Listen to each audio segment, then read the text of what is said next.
Naalala mo yung sinabi ni Presidente Marcos Jr. sa SONA? Wala yan mga statistics na yan. Siya na mismo nagsabi, kahit ano pang sabihin dyan, na maganda ang ekonomiya natin.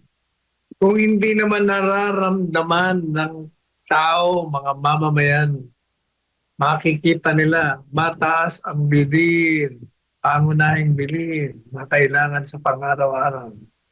Walang trabaho, kulang ang trabaho, mahirap pa rin sila, mahirap pa sa daga.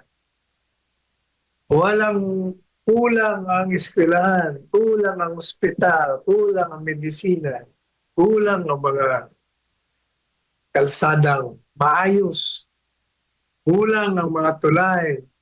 Lahat yan, in effect, sinasabi ni Presidente Marcos Jr., wala lahat yan. Sapagkat hindi nakikita ng tao ba, hindi nila nararamdaman sa araw-araw ng pag-ilog ng kanilang buhay. Statistics lang yan eh. If you cannot feel the so-called economic growth on the ground, wala lahat yan. Hindi ba siya na rin nagsabi? Maliwanag ang mensahe nung nakaraang halalan. Ang taong bayan ay dismayado kasi bigo ang pamamahala ng gobyerno.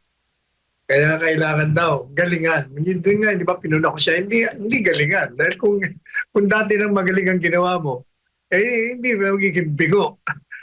Hindi madidismaya ang taong bayan. Ibig sabihin, hindi mo ginawa ang dapat mong gawin. Kaya, hindi dapat ang salita, gagalingan natin. Kung hindi, gagawin na natin ang dapat natin gawin. Yun dapat ang sinabi.